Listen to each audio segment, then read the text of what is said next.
इस कहानी की शुरुआत होती है एक खूबसूरत लेकिन डरावनी हवेली से, जहां हर ओर अंधेरा छाया हुआ था। उसी हवेली के एक कमरे में हमें एक डरी सहमी औरत दिखाई देती है जो चुपचाप एक कोने में खड़ी होती है। तभी कोई उसे खाना देने आता है और जैसे ही दरवाजा खुलता है वो मौका पाकर भागने की कोशिश करती है, मगर लोग पहले से ही सतर्क होते हैं, इसलिए वो भाग नहीं पाती। अब कहानी का रुख बदलता है और हमें मिलवाया जाता है ईवी नाम की एक लड़की से। ईवी एक आर्टिस्ट है, लेकिन इस वक्त वो एक रेस्तरां में वेट्रेस की नौकरी कर रही है। उसकी एक बहुत अच्छी दोस्त भी है और दोनों मिलकर अपनी जिंदगी बेहतर बनाने की कोशिश कर रही हैं। एक दिन उस दोस्त उसे एक डीएनए टेस्ट देती है जिसे एक कंपनी चलाती है। इस टेस्ट के जरिए कोई भी अपने खोए हुए या अज्ञात परिवार वालों को ढूंढ सकता है। घर लौटने के बाद ईवी अपने शौक मिट्टी के बर्तन बनाने में खुद को व्यस्त रखने की कोशिश करती है, लेकिन उसका मन नहीं लग पाता। वो बार बार अपने माता पिता की तस्वीरें देखती है और उनकी रिकॉर्ड की गई आवाजें सुनती है। उसके माता पिता की कई साल पहले मौत हो चुकी थी और तभी से वो अकेली थी। अकेलेपन से तंग आकर वो भी डीएनए टेस्ट कराने का फैसला करती है, इस उम्मीद में कि शायद कहीं कोई उसका अपना मिल जाए। अगले ही दिन वो अपना डीएनए सैंपल जमा कर देती है और कुछ ही समय में उसे रिजल्ट मिल जाता है। रिजल्ट के मुताबिक उसके परिवार की जड़ें इंग्लैंड से जुड़ी थी और कंपनी ने वहां उसके एक कजिन को खोज निकाला था। ये खबर पाकर ईवी हैरान रह जाती है और तुरंत अपनी दोस्त को बताती है। जल्द ही उसके कजिन को भी ईवी के बारे में मैसेज मिल जाता है, तो वह उसे चाय पर बुलाता है।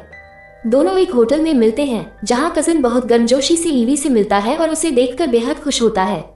वो ईवी को बताता है कि उनका परिवार बहुत अमीर और पुराना है और जब परिवार वालों को तुम्हारे बारे में पता चला तो सब बहुत खुश हुए। साथ ही वो बताता है कि कुछ ही दिनों में हमारे कजिन की शादी है जिसमें तुम्हें जरूर आना चाहिए। ईवी झिझकते हुए कहती है, मैं आना तो चाहती हूँ, लेकिन इंग्लैंड जाने के लिए मेरे पास पैसे नहीं हैं। इस पर उसका कजिन मुस्कुराकर कहता है, तुम फिक्र मत करो, तुम्हारा पूरा सफर, रहना सहना सब हमारे जिम्मे है। ये तुम्हें तुम्हारे परिवार की ओर से एक तोहफा समझो। ईवी थोड़ी सोचती है लेकिन फिर मान जाती है और इंग्लैंड जाने का फैसला करती है। कुछ ही दिनों में वो इंग्लैंड पहुंच जाती है, जहां एयरपोर्ट पर उसका कजिन उसका स्वागत करता है और फिर एक बार बड़ी गर्मजोशी से मिलता है। यहीं से ईवी की जिंदगी एक नया मोड़ लेती है। फिर ईवी का कजिन उसे एक शानदार बेहद आलीशान हवेली में लेकर आता है।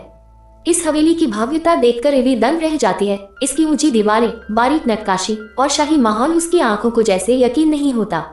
दरअसल ईवी के कजिन की पूरी फैमिली इसी महल में काम करती है, क्योंकि वे इस हवेली के मालिक वाल्टर के लिए काम करते हैं। इन दिनों हवेली में शादी की तैयारियां जोरों पर थी, इसलिए बाहर से भी कई वेटर्स और स्टाफ को बुलाया गया था। ईवी गलती से एक वेटर से टकरा जाती है जिसके हाथ में बर्तन होते हैं। बर्तन नीचे गिर जाते हैं, लेकिन ईवी झुककर उसकी मदद करती है। तभी वहां हवेली का एक नौकर आता है और ईवी से बदतमीजी से बात करता है। ईवी उसे टोकते हुए कहती है, आपको बात करने की तमीज नहीं है, मैं यहाँ मेहमान बनकर आई हूँ। तभी एक लड़का वहां आता है और ईवी से उस नौकर के बर्ताव के लिए माफी मांगता है। इसी दौरान ईवी का कजिन भी वहां पहुंचता है और दोनों को एक दूसरे से मिलवाता है। ईवी को तब पता चलता है कि यह शख्स कोई और नहीं बल्कि इस हवेली का मालिक वाल्टर है। वाल्टर का व्यवहार ईवी के प्रति बेहद शालीन और गर्मजोशी से भरा होता है, जो ईवी को बहुत अच्छा लगता है। ईवी हवेली की तारीफ करती है और वाल्टर मुस्कुराकर उसका धन्यवाद करता है। इसके बाद एक नौकर ईवी का सामान लेकर उसे अंदर ले जाता है। हवेली भीतर से भी उतनी ही खूबसूरत और शाही थी जितनी बाहर से। हर दीवार, हर कमरा इतिहास की कहानी कहता लगता था। ईवी को एक शानदार कमरा दिया जाता है और उसके लिए एक निजी सर्वेंट भी तय की जाती है जो सिर्फ उसी के लिए काम करेगी। सर्वेंट ईवी को हवेली के कुछ नियम बताती है। आपको खुद बाहर नहीं आना है, जो चाहिए वो घंटी बजाकर बता दें। लाइब्रेरी में जाना मना है क्योंकि वहाँ कुछ काम चल रहा है और रात को जल्दी सो जाना होगा। जब ईवी खिड़की का पर्दा हटाकर बाहर देखती है तो पाती है कि खिड़की पर सलाखें लगी हुई हैं। ये देखकर वो थोड़ी सहज हो जाती है। ईवी अपनी दोस्त को वीडियो कॉल करती है और कहती है, यहाँ सब कुछ इतना अच्छा है कि यकीन नहीं हो रहा। लोग अच्छे हैं, हवेली शानदार है और मुझे इतनी इज्जत मिल रही है जो मैंने कभी सोची भी नहीं थी। कुछ समय बाद उसके कमरे के दरवाजे पर वाल्टर आता है। वो ईवी से हालचाल पूछता है और एक बार फिर नौकर के बर्ताव के लिए माफी मांगता है। उसकी बातों से साफ झलकता है कि वो ईवी को पसंद करने लगा है। बाद में ईवी हवेली के पास टहलने निकलती है और वहां उसे एक पुरानी खंडहर जैसी इमारत नजर आती है। उसे देखकर वो रुक जाती है क्योंकि वहां कुछ अजीब और डरावनी चीजें दिखाई देती हैं। रात को ईवी को एक भयानक सपना आता है जिससे वो डरकर उठ जाती है। उसे प्यास लगी होती है, इसलिए वो कमरे से बाहर पानी लेने निकलती है। तभी वो देखती है कि नौकर ने सभी काम करने वाली लड़कियों को एकत्र किया है और उनमें से एक को लाइब्रेरी की सफाई का लिए भेज रहा है। ये देखकर एवी को कुछ अजीब सा लगता है। तभी उसकी सर्वेंट आकर उसे रोकती है और कहती है, मैडम आपको कमरे में ही रहना चाहिए, बाहर आना ठीक नहीं है, चलिए सो जाए। एवी वापस अपने कमरे में चली जाती है, लेकिन उसी समय हम देखते हैं कि जो लड़की लाइब्रेरी गई थी उस पर अचानक कोई चीज हमला कर देती है। एक साया जो छत से लटकता हुआ आता है और उसे खींच कर ले जाता है। सुबह एवी को नीचे बुलाया जाता है जहां उसकी नई फैमिली उसका स्वागत करने के लिए एकत्र होती है। कमरे में लौटने पर उसे एक खूबसूरत ड्रेस मिलती है, साथ में एक नोट होता है जिसे वाल्टर ने भेजा था उसी शाम की पार्टी के लिए। उसी दौरान नौकर 2 और लड़कियों को शराब लाने के बहाने लाइब्रेरी में भेजता है। वहां भी वही डरावनी ताकत हमला करती है और उन्हें भी गायब कर देती है। अब धीरे धीरे एक एक कर वेटर्स और लड़कियां गायब होती जा रही थी और हवेली की चमक दमक के पीछे छिपा रहस्य और भी गहराता जा रहा था। एवी को अब तक इस बात का कोई अंदाजा नहीं था कि वो कितनी बड़ी मुसीबत में फंस चुकी है। वो तो बस वाल्टर के दिए हुए खूबसूरत ड्रेस को पहनकर पार्टी में शामिल हुई थी। वहां उसका स्वागत बड़ी गर्मजोशी से होता है। वो 2 लड़कियों से मिलती है, एक चालाक और थोड़ी तंज कसने वाली, जबकि दूसरी मासूम और खुशमिजाज जो एवी का आने से बेहद खुश लग रही थी। एवी को हैरानी होती है कि अब तक दुल्हन को किसी ने नहीं देखा था। हर चीज जैसे किसी रहस्य से घिरी हुई थी। तभी वाल्टर आता है और सीधे एवी के पास पहुंचकर उसे डांस के लिए आमंत्रित करता है। एवी को यह बहुत अच्छा लगता है कि इतने लोगों में से उसे चुना गया। डांस के बाद वे दोनों बाहर टहलने निकल जाते हैं। वहीं एवी उस पुरानी इमारत के बारे में पूछती है जिससे वो पिछली रात डर गई थी। वाल्टर मुस्कुराते हुए बताता है कि वो इमारत तो बस पुराने जमाने की एक स्टोरेज है, कुछ खास नहीं। वो उसे समझाता है कि शायद उसने कोई बुरा सपना देखा होगा। एवी जो वाल्टर के साथ खुद को महफूज महसूस करती थी, उसे अपने कमरे में रुकने को कहती है जब तक उसे नींद न आ जाए। वाल्टर उसकी बात मान लेता है। सुबह एवी को उसके पास एक नोट मिलता है वाल्टर का, जिसमें लिखा होता है कि वह चला गया है लेकिन उसे जगाना नहीं चाहता था।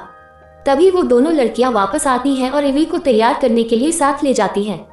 जब वे उसका मैनिक्योर कर रही होती हैं, तभी उसकी एक उंगली कट जाती है और खून निकलता है। खून देखकर एक लड़की खुद को रोक नहीं पाती और उसे पीने लगती है। ये देख एवी सन रह जाती है। उसे सब कुछ अजीब और डरावना लगने लगता है। वो गुस्से में वहां से निकल जाती है। घर के अंदर जाकर वो टेबल पर कुछ कागज देखती है, उसकी निजी जानकारी और डीएनए रिपोर्ट। ये सब देखकर उसे गहरा धक्का लगता है। उसे लगता है कि शायद वाल्टर ने उसे धोखा दिया है। जब वो वाल्टर से इस बारे में सवाल करती है तो वो कहता है, तुम्हारे कजन ने जब मुझे बताया कि तुम आ रही हो तो मैं खुद को रोक नहीं पाया। हाँ, पहले यह एक जरूरत थी, मगर अब मैं तुम्हें सच में चाहता हूँ। एवी का दिल कुछ पिघलता है क्योंकि अब वो वाल्टर के करीब आ चुकी थी। रात को एक भव्य दिन होता है। एवी को एक सुंदर ड्रेस पहनाकर मुख्य सीट पर बिठाया जाता है वाल्टर के साथ। सब लोग बहुत अच्छे कपड़े पहने हुए होते हैं और माहौल शाही होता है। अचानक वाल्टर उठता है और घोषणा करता है, मैं एवी से शादी करने वाला हूँ। एवी यह सुनकर चौंक जाती है, लेकिन असली झटका तो तब लगता है जब एक नौकर एक बकरे को काटकर उसका खून एक बर्तन में इकट्ठा करता है। माहौल एकदम डरावना हो जाता है। फिर वाल्टर सबको बताता है, सदियों से तुम सब मेरी सेवा कर रहे हो। मेरी 2 बीवियां हैं और आज एवी के साथ तीसरी शादी करके मैं पूरी शक्ति प्राप्त कर लूंगा। एवी समझ जाती है कि वह असल में एक वैम्पायर है, एक अमर खून पीने वाला राक्षस।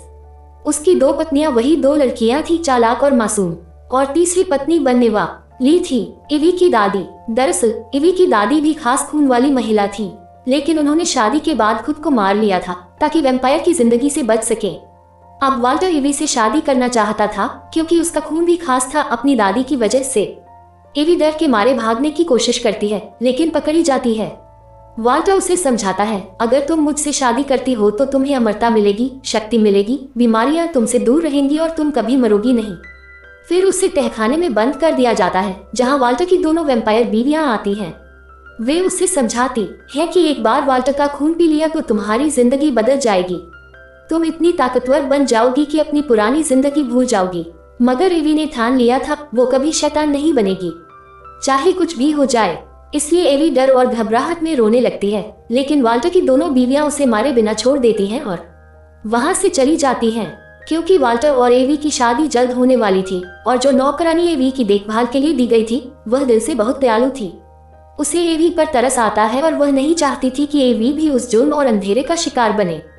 सही मौका देखकर वह एवी की मदद करती है ताकि वह वहां से भाग सके। एवी जैसे ही भागती है पूरे महल में हड़कंप मच जाता है। सबको पता चल जाता है कि एवी भाग गई है और सर्वेंट ने उसकी मदद की है। वाल्टर के लोग उसकी तलाश में निकल पड़ते हैं। एवी सबसे बचते बचाते उसी डरावनी इमारत में जा छुपती है जहां उसने पहले कुछ अजीब अनुभव किए थे। तभी एक नौकर उस मारी गई नौकरानी की लाश को उस इमारत में लाता है, जिसे देख एवी गुस्से और दुख से भर जाती है। एवी वहां से भागने की कोशिश करती है, लेकिन नौकर उसका पीछा करता है। वह होशियारी से उसे इमारत में ही कैद कर देती है और खुद वहां से निकल भागती है। काफी दूर जाकर वह एक गांव में पहुंचती है जहां एक बूढ़ा जोड़ा रहता है। वह उनसे मदद मांगती है और कहती है, कृपया पुलिस को बुलाए, कुछ लोग मेरे पीछे पड़े हैं, वे मुझे मार डालेंगे। वे उसे घर के अंदर बुला लेते हैं। औरत फोन तो करती है, लेकिन पुलिस को नहीं बल्कि वाल्टर के ही आदमियों को। एवी ये समझ जाती है, लेकिन अब बहुत देर हो चुकी थी।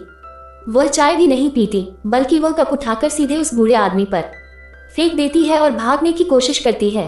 आखिरकार वाल्टर उसे दोबारा पकड़ लेता है और उसे शादी के लिए मना ही लेता है। शादी के दिन वैम्पायर रस्मों के मुताबिक वह अपना हाथ काटकर एवी को अपना खून पीने को देता है। एवी बिना हिचकिचाए उसका खून पी लेती है, जिससे वह बहुत ताकतवर बन जाती है। लेकिन अब बारी थी वाल्टर की, जो एवी का खून पीकर पूरी ताकत हासिल करना चाहता था। मगर एवी चालाकी से उसे अपना खून नहीं पीने देती।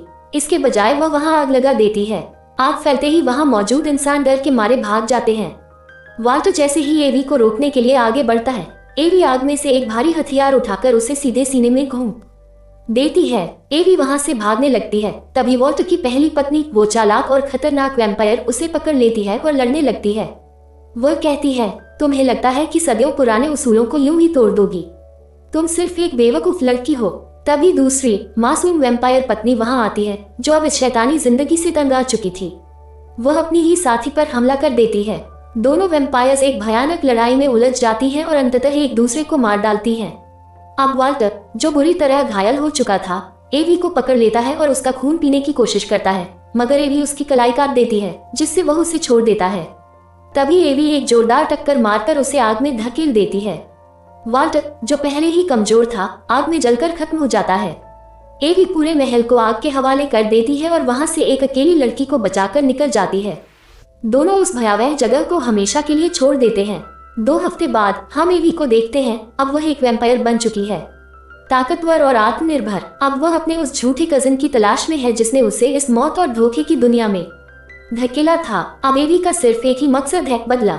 और यहीं पर यह रहस्यमयी और रोमांच से भरी कहानी खत्म होती है।